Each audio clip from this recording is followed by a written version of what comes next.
সালটা ১৯৯৯। নাসার একটা বিশাল মহাকাশযান, নাম ছিল মার্স ক্লাইমেট অরবিটার। তো এটা মঙ্গল গ্রহের কক্ষপথে প্রবেশ করার ঠিক আগ মুহূর্তে টুকরো টুকরো হয়ে পুড়ে ছাই হয়ে যায়। $১২৫ মিলিয়ন প্রজেক্ট, মানে চোখের পলকে শেষ। হ্যাঁ, আর সবচেয়ে অবাক করা বিষয় হলো এই দুর্ঘটনার পেছনের কারণটা কিন্তু কোনো বড় যান্ত্রিক ত্রুটি ছিল না। একদমই না। তদন্তে বেরিয়েছিল যে এটা স্রেফ একটা সাধারণ সফটওয়্যার বাগ বা ভুল ছিল। নাসার একদল ইঞ্জিনিয়ার ডেটা পাঠিয়েছিল মেট্রিক ইউনিটে, আর অন্য দল সেটা গ্রহণ করেছিল ইম্পিরিয়াল ইউনিটে। সফটওয়্যারটাই দুইয়ের পার্থক্যটা ধরতেই পারেনি। ঠিক।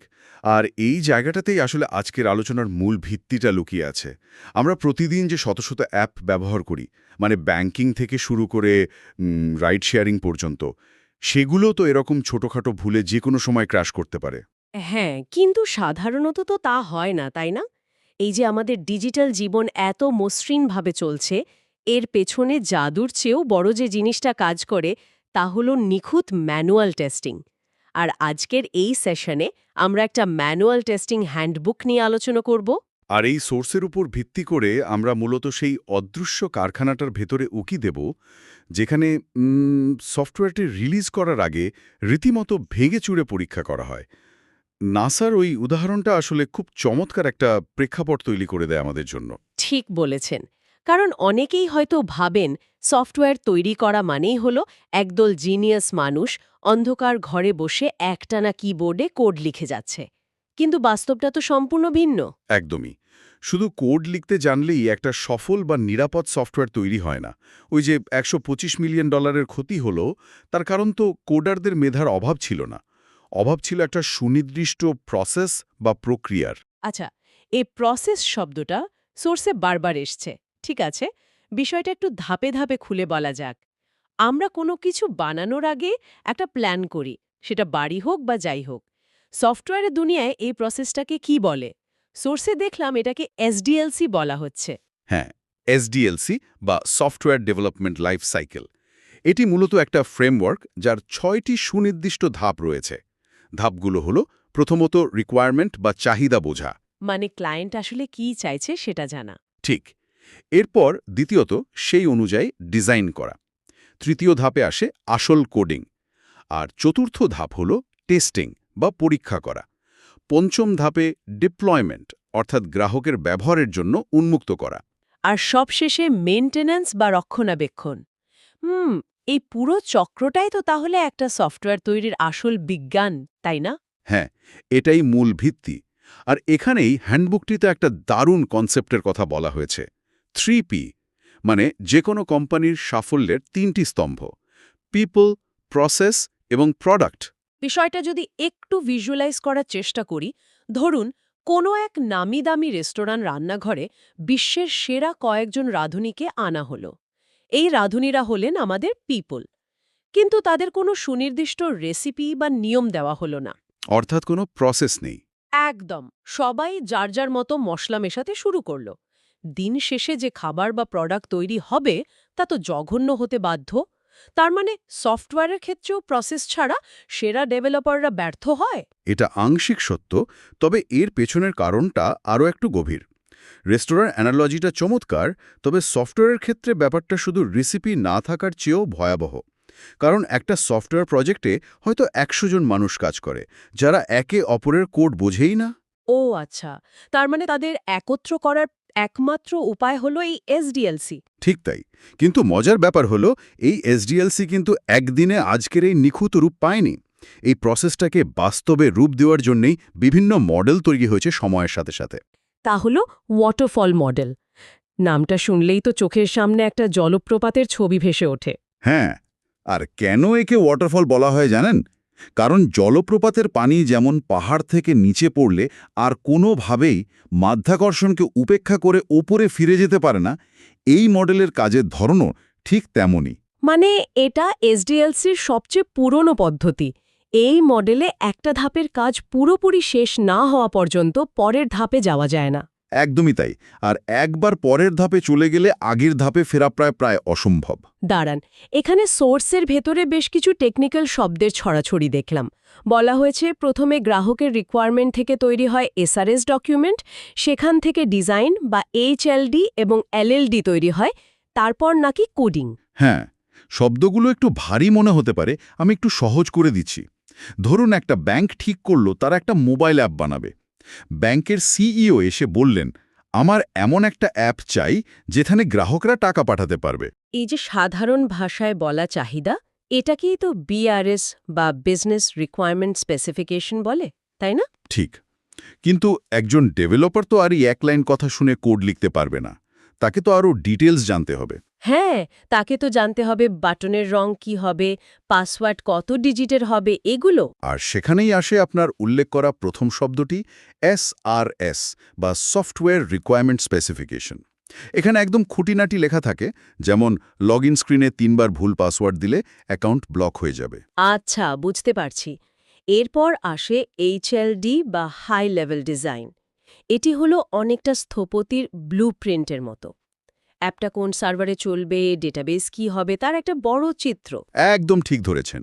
আর এলএলডি বা লো লেভেল ডিজাইন হলো আরও গভীরে যাওয়া, একেবারে কোন লজিক কিভাবে কাজ করবে তার নিখুঁত নকশা। এই সবগুলো ধাপ পার হওয়ার পর একদম শেষে গিয়ে ডেভেলপাররা কোড লেখা শুরু করেন। ওয়াটারফল মডেলে এই ইনপুট আউটপুটের চেনটা তো বেশ গোছানো। ছোট প্রজেক্টের জন্য এটা হয়তো ভালো, কারণ শুরুতে খরচ কম। কিন্তু আমার মাথায় একটা প্রশ্ন ঘুরপাক খাচ্ছে। কি প্রশ্ন? এই যে একটা ধাপ পার হলে আর পেছনে ফেরা যায় না, ধরুন কোডিং প্রায় শেষ, এমন সময় সেই ব্যাংকের সিইও এসে বললেন, আরে আমি তো ফিঙ্গারপ্রিন্ট লগইনের কথা বলতেই ভুলে গেছি, ওটা যোগ করে দিন, তখন কি হবে? এটি একটি অত্যন্ত গুরুত্বপূর্ণ প্রশ্নের জন্ম দেয়। কারণ ওয়াটারফল মডেলে মাঝপথে কোনো রিকোয়ারমেন্ট বদলানো যায় না। এটা তো অনেকটা ছাপাখানার মতো হয়ে গেল। একটা বই একবার প্রিন্ট হয়ে যাবার পর যদি দেখা যায় ভেতরে অজস্র বানান ভুল বা নতুন একটা চ্যাপ্টার যোগ করতে হবে, সেটা তো চরম খরচের ব্যাপার। আপনি ওয়াটারফল মডেলের সবচেয়ে বড় দুর্বলতা দিতে আঘাত করেছেন। এই মডেলে টেস্টিং বা ভুল খোঁজার কাজটি করা হয় একদম শেষে, যখন কোডিং পুরোপুরি শেষ। তার মানে ওয়াটারফল মডেলে শেষের দিকে এসে বাগ বা ভুল ধরা পড়লে সেটা ঠিক করাও ওই ছাপাখানার মতোই ব্যয়বহুল। হ্যাঁ, শুধু ব্যয়বহুলই নয়, অনেক সময় প্রজেক্টের মৃত্যুর কারণ হয়ে দাঁড়ায়। যদি একদম শুরুর দিকে সেই এসআরএস ডকুমেন্টে কোনো ভুল থাকে, সেটা ডিজাইন এবং কোডিংয়ের বিশাল পথ পার হয়ে একদম শেষের টেস্টিংয়ের সময় গিয়ে ধরা পড়বে। তখন তো সেই ছোট ভুলটা ঠিক করতে পুরো সিস্টেমের আর্কিটেকচার নতুন করে ভাঙতে হবে। ঠিক, আর একদম শেষে মাত্র একবার টেস্টিং করার কারণেই ওয়াটারফল মডেল থেকে কোম্পানিগুলো সরে আসতে বাধ্য হয়েছিল। বিশাল এবং জটিল প্রজেক্টের জন্য এটা অকেজো হয়ে পড়ে। আর ঠিক এই জায়গাটাতেই গল্পটা মোড় নেয়। কারণ যখনই পুরনো সিস্টেমে বড় কোনো ফাটল দেখা দেয়, তখনই নতুন সমাধানের জন্ম হয়। ওয়াটারফল মডেলের এই অনমনীয়তা আর বিশাল খরচের সমস্যা সমাধানের জন্যই তো নতুন মডেলগুলোর জন্ম, তাই না? একদমই তাই। আর সেই নতুন মডেলগুলোর মধ্যে অন্যতম হল স্পাইরাল এবং প্রোটোটাইপ মডেল। প্রোটোটাইপ মডেলের বিষয়টা আগে বলি। অনেক সময় গ্রাহক নিজেই ঠিকমতো বোঝেন না যে তিনি আসলে কি চান। তার মাথায় হয়তো একটা ভাষা আইডিয়া থাকে। তখন তাকে যদি ওয়াটারফল মডেলের মতো 2 বছর পর একটা চূড়ান্ত সফটওয়্যার বানিয়ে দেয়া হয়, তিনি হয়তো বলবেন, আমি তো এটা চাইনি। আর এই সমস্যা সমাধানেই ডেভেলপাররা আসল কোডিং করার আগে একটা ডামি বা ব্লুপ্রিন্ট তৈরি করে গ্রাহককে দেখান, যাকে আমরা প্রোটোটাইপ বলছি। আর এখানেই বিষয়টা আসলে দারুণ কৌতূহল উদ্দীপক হয়ে ওঠে। এটা তো অনেকটা ফ্ল্যাট কেনার আগে রিয়েল এস্টেট কোম্পানির সেই মডেল টাউন বা ডেমো দেখার মতো। আসল বিল্ডিং তৈরি হবার আগে ক্রেতা দেখতে পারেন বেডরুমটা কতটা বড় হবে। অ্যানালজিটা বেশ কাছাকাছি। প্রোটোটাইপের সুবিধা হলো এখানে শুরুতেই গ্রাহকের ফিডব্যাক নেওয়া যায়। আর আপনি যে স্পাইরাল মডেলের কথা বললেন, সেটা আরও এক ধাপ উন্নত। স্পাইরালকে বলা হয় ইটারেটিভ বা ভার্সন কন্ট্রোল মডেল। মানে মানে এখানে পুরো সফটওয়্যারটা একবারে না বানিয়ে ছোট ছোট সাইকেলে বা ভার্সন হিসেবে রিলিজ করা হয়। হ্যান্ডবুকের দারুণ কিছু বাস্তব উদাহরণ আছে, যেমন হোয়াটসঅ্যাপ। হ্যাঁ, হোয়াটসঅ্যাপের শুরুটা চিন্তা করুন। প্রথম দিনেই কিন্তু আজকের মতো এত ফিচারে ঠাসা ছিল না অ্যাপটা। একদমই না। শুরুতে এর একটা ছোট্ট ভার্সন রিলিজ হয়, যেখানে শুধু মেসেজিং ছিল। এরপর নতুন একটা সাইকেল ঘুরে এলো, সেখানে যোগ হলো কলিং। তারপরের সাইকেলে স্ট্যাটাস। আবার উইন্ডোজ ওএসের ক্ষেত্রেও তো একই কথা খাটে। ঠিক ধরেছেন। স্পাইরাল মডেলে বড় প্রজেক্টগুলোকে ছোট ছোট সহজে সামলানো যায় এমন মডিউলে ভাগ করা হয়। তবে এখানে একটা গুরুত্বপূর্ণ বিষয় মাথায় রাখতে হয়, মডিউলের নির্ভরশীলতা। নির্ভরশীলতা মানে একটা মডিউল আরেকটার উপর নির্ভর করে? হ্যাঁ, যেমন ধরুন জিমেলের কথা। ইমেল সেন্ড করার মডিউলটা সবার আগে বানাতে হবে, কারণ ইমেল সেন্ড করা না গেলে সেন্ট আইটেমস মডিউলটা কোনোভাবেই কাজ করবে না। বুঝতে পেরেছি। মানে স্পাইরাল মডেলে আমরা বড় একটা ওয়াটারফলকে ভেঙে অনেকগুলো ছোট ছোট ওয়াটারফল বানিয়ে ফেলছি। কিন্তু একটা খটকা এখনও রয়ে গেল। কি ঘটকা? স্পাইরাল মডেলের সফটওয়্যারের এক একটি ভার্সন রিলিজ হচ্ছে ঠিকই, কিন্তু সেই ছোট ভার্সনের ভেতরেও তো টেস্টিং হচ্ছে একদম শেষ ধাপে গিয়ে। মানে কাজ শুরুর প্রথম দিন থেকেই ধাপে ধাপে টেস্টিংয়ের যে অভাব, সেটা তো পুরোপুরি দূর হলো না। অত্যন্ত তীক্ষ্ণ একটি পর্যবেক্ষণ। এবং ঠিক এই শূন্যতা পূরণের জন্যই সফটওয়্যার ইঞ্জিনিয়ারিংয়ের মঞ্চে প্রবেশ করে ম্যানুয়াল টেস্টিংয়ের সবচেয়ে গুরুত্বপূর্ণ মাস্টারপিস ভি মডেল বা ভেরিফিকেশন অ্যান্ড ভ্যালিডেশন মডেল। আমি সোর্সে ভি মডেলের ডায়াগ্রামটা দেখছিলাম। এর আকার আসলেই ইংরেজি ভি অক্ষরের মতো। এর বাম পাশটা ধাপে ধাপে নিচের দিকে নেমেছে, আর ডান পাশটা ধাপে ধাপে ওপরের দিকে উঠেছে। এটাই এই মডেলের আসল সৌন্দর্য। ভি এর বাম পাশে থাকে ডেভেলপমেন্ট বা ভেরিফিকেশনের কাজ, আর ডান পাশে থাকে টেস্টিং বা ভ্যালিডেশনের কাজ। সবচেয়ে যুগান্তকারী বিষয়টা হলো, এখানে প্রতিটি ডকুমেন্টের বা ডেভেলপমেন্ট ধাপের সাথে একটি করে টেস্টিং লেভেল আগে থেকেই যুক্ত থাকে। বিষয়টা একটু মিলিয়ে দেখা যাক। ভি মডেলে একদম শুরুতে যখন বিআরএস তৈরি হয়, ঠিক তখনই তার বিপরীতে ডান পাশে তৈরি হয়ে যায় ইউএটি বা ইউজার অ্যাকসেপ্টেন্স টেস্টিংয়ের প্ল্যান। হ্যাঁ, এরপর যখন টেকনিক্যাল রিকোয়ারমেন্ট বা এসআরএস তৈরি হয়, তার বিপরীতে প্রস্তুত থাকে সিস্টেম টেস্টিং। আর এইচএলডির জন্য আগে থেকেই রেডি থাকে ইন্টিগ্রেশন টেস্টিং, এবং একদম কোড লেভেলের বা এলএলডির জন্য থাকে ইউনিট টেস্টিং। তার মানে কোড লেখা শুরু হওয়ার অনেক আগে থেকেই টেস্টিংয়ের পরিকল্পনা চূড়ান্ত হয়ে যাচ্ছে। ঠিক তাই।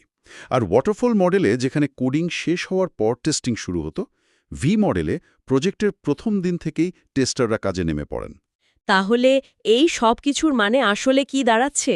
এটা কি এমন ধরুন আস্ত একটা গাড়ি বানিয়ে শেষে ক্র্যাশ টেস্ট করার বদলে গাড়ির প্রতিটা নাট বল্টু লাগানোর সময় আলাদা করে চেক করা? একদম সঠিক বিশ্লেষণ। ভি মডেলের শুরুতেই টেস্টিং যুক্ত করার কারণে ডেভেলপমেন্টের প্রথম দিন থেকেই মান নিয়ন্ত্রণের কাজ শুরু হয়ে যায়। এর ফলে বড় বাগ একদম শেষ পর্যন্ত পৌঁছাতেই পারে না। হ্যাঁ, এতে করে গাড়িটা পুরোপুরি তৈরি হওয়ার পর বড় কোনো দুর্ঘটনায় পড়ার সম্ভাবনা প্রায় শূন্যের কোঠায় নেমে আসে। কিন্তু এর শুরুর দিকে তো খরচ বেশি হওয়ার কথা, তাই না? হ্যাঁ, প্রাথমিক খরচ কিছুটা বেশি মনে হতে পারে, কিন্তু লম্বা রেসে এটি কোম্পানিগুলোকে মিলিয়ন মিলিয়ন ডলারের ক্ষতির হাত থেকে বাঁচায়। কারণ একটা ভুল যত আগে ধরা পড়ে, সেটা ঠিক করা ততটাই সহজ এবং সস্তা হয়। এখন এই ভি মডেলের বাম এবং ডান পাশকে আরও স্পষ্টভাবে বুঝতে হলে এর পেছনের দুটো কনসেপ্ট পরিষ্কার হওয়া দরকার। সোর্সে স্ট্যাটিক টেস্টিং এবং ডাইনামিক টেস্টিং নিয়ে বেশ আলোচনা করা হয়েছে। স্ট্যাটিক মানে তো স্থির। তো সফটওয়্যার তৈরি হওয়ার আগেই টেস্টিং কিভাবে সম্ভব? খুব ভালো প্রশ্ন। সফটওয়্যার তৈরি না হলেও তার ব্লুপ্রিন্ট বা ডকুমেন্টগুলো তো তৈরি হয়েছে, তাই না? স্ট্যাটিক টেস্টিং হলো মূলত সেই ডকুমেন্টগুলো চেক করা। এর 3টে পদ্ধতি আছে: রিভিউ, ওয়াকথ্রু আর ইন্সপেকশন। আর অন্যদিকে ডাইনামিক টেস্টিং হল সফটওয়্যারটা সত্যি সত্যি চালিয়ে দেখা। যদি আমি আবার সেই রান্নার কথায় ফিরে যাই, স্ট্যাটিক টেস্টিং হল রান্না শুরু করার আগে রেসিপির বইয়ের উপাদানগুলো ঠিক আছে কিনা তা চেক করা। হ্যাঁ, আর ডাইনামিক টেস্টিং হলো রান্না শেষে কেকটা খেয়ে দেখা যে স্বাদ ঠিক আছে কিনা। এই তুলনাটা আমার কাছে খুব সহজ মনে হয়। তুলনাটা চমৎকার। আর আমরা যদি একে বৃহত্তর প্রেক্ষাপটের সাথে যুক্ত করি, তবে এই ধারণার সাথে জড়িয়ে আছে ভেরিফিকেশন এবং ভ্যালিডেশনের মূল দর্শন। শব্দ দুটো শুনতে এতটাই একরকম যে যে কেউ গুলিয়ে ফেলতে পারে। ভেরিফিকেশন প্রশ্ন করে আমরা কি সঠিক পদ্ধতিতে বানাচ্ছি, আর ভ্যালিডেশন প্রশ্ন করে আমরা কি সঠিক পণ্যটি বানিয়েছি। হ্যাঁ, আর এটা মনে রাখার খুব চমৎকার একটা ট্রিক আমি বলে দিচ্ছি। ভেরিফিকেশন মানেই হলো ডকুমেন্টস নিয়ে কাজ, যা সফটওয়্যার তৈরি হওয়ার আগে করা হয়। আর ভ্যালিডেশন মানেই হলো সফটওয়্যার নিয়ে কাজ, যা সফটওয়্যারটি তৈরি হওয়ার পর করা হয়। বা এটা বেশ কাজে দেবে। এতক্ষণ আমরা জানলাম কখন টেস্টিং হয়, কিভাবে টেস্টিং হয়, কিন্তু সোর্সের শেষের দিকের একটা বিষয় আমাকে বেশ কৌতূহলী করেছে। এত সব টেস্টিং আসলে করে কারা? ডেভেলপার নাকি টেস্টার? এখানে ব্ল্যাক বক্স বনাম হোয়াইট বক্স টেস্টিংয়ের ধারণাটা আসে। হোয়াইট বক্স টেস্টিং মূলত ডেভেলপাররা নিজেরাই করেন, কারণ তারা ভেতরের কোড দেখতে পান। ইউনিট বা ইন্টিগ্রেশন টেস্টিং এগুলোর জন্য কোডিংয়ের গভীর জ্ঞান থাকা জরুরি। কিন্তু ব্ল্যাক বক্স টেস্টিংয়ের ব্যাপারটা তো সম্পূর্ণ আলাদা। যারা এই টেস্টিংটা করেন তারা তো সফটওয়্যারের ভেতরের কোড দেখতে পান না, তাই না? একদম ঠিক। এখানে সবচেয়ে চমকপ্রদ বিষয়টা হলো এই ব্ল্যাক বক্স টেস্টিংয়ে হলো ম্যানুয়াল টেস্টারদের মূল কাজের জায়গা। তাদের কিন্তু কোডিং জানার কোনো প্রয়োজনই নেই। তারা শুধু ইনপুট দেন এবং আউটপুট চেক করেন। মানে সঠিক ইউজার নেম আর পাসওয়ার্ড দিলে লগ হওয়া উচিত, ব্যাস এতটুকুই। সিস্টেম টেস্টিং বা ইউজার অ্যাকসেপ্টেন্স টেস্টিং হলো এই ব্ল্যাক বক্স টেস্টিংয়ের উদাহরণ। হ্যাঁ, আর ব্ল্যাক বক্স টেস্টিং প্রমাণ করে যে টেকনিক্যাল ব্যাকগ্রাউন্ড না থাকলেও শুধু লজিক এবং রিকোয়ারমেন্ট বোঝার ক্ষমতা দিয়ে একজন দারুণ টেস্টার হওয়া সম্ভব। কারণ তারা একজন সাধারণ মানুষের মতো চিন্তা করে সিস্টেমে ভুলভাল ডেটা দিয়ে দেখেন। কি চমৎকার একটা বিষয়! আমরা আমাদের আজকের এই গভীর তথ্য বিশ্লেষণের একদম শেষ প্রান্তে চলে এসেছি। আজ আমরা দেখলাম কিভাবে একটা অত্যন্ত অনমনীয় ওয়াটারফল মডেল থেকে শুরু করে সফটওয়্যার ইন্ডাস্ট্রি ধীরে ধীরে বিবর্তিত হয়েছে। হ্যাঁ, স্পাইরাল হয়ে অত্যন্ত নিখুঁত ভি মডেলে এসে পৌঁছানোটা আসলে একটা বড় জার্নি। প্রতিদিন আমরা যে নির্ভুল অ্যাপগুলো ব্যবহার করি তার পেছনে এই অদৃশ্য ফ্রেমওয়ার্কগুলোর অবদান কত বিশাল তা আজ সত্যিই স্পষ্ট হল। নাসার সেই মঙ্গলযানের মতো আমাদের অ্যাপগুলো যে প্রতিদিন ক্র্যাশ করছে না, তার কারণ এই অদৃশ্য কারখানার নিখুঁত প্রসেস। যথার্থ বলেছেন। এই প্রতিটি মডেল মানুষের ভুল ধরার জন্য যুগের পর যুগ ধরে বিবর্তিত হয়েছে। সবকিছুর একটাই উদ্দেশ্য, মানুষের চোখের আড়ালে লুকিয়ে থাকা ত্রুটিগুলোকে টেনে বের করে আনা। কিন্তু সেশনটি শেষ করার আগে আমার মাথায় একটা দারুণ উস্কানিমূলক চিন্তা উকে দিচ্ছে। আমরা তো দেখলাম এই পুরো প্রসেস মানুষের ভুল ধরার জন্য তৈরি হয়েছে, কিন্তু বর্তমানে কৃত্রিম বুদ্ধিমত্তা বা এআই তো নিজেই কোড লিখছে এবং নিজের কোড নিজেই টেস্ট করছে। এটা আসলেই ভাবার মতো একটা বিষয়। তাহলে ভবিষ্যতে কি হবে?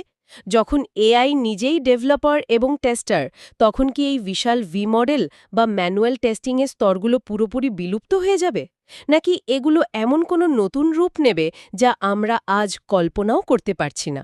বিষয়টা নিয়ে শ্রোতারা কিন্তু ভেবে দেখতে পারেন। আজ তাহলে এখানেই শেষ করছি। একদম। সবাইকে ধন্যবাদ। ধন্যবাদ সবাইকে।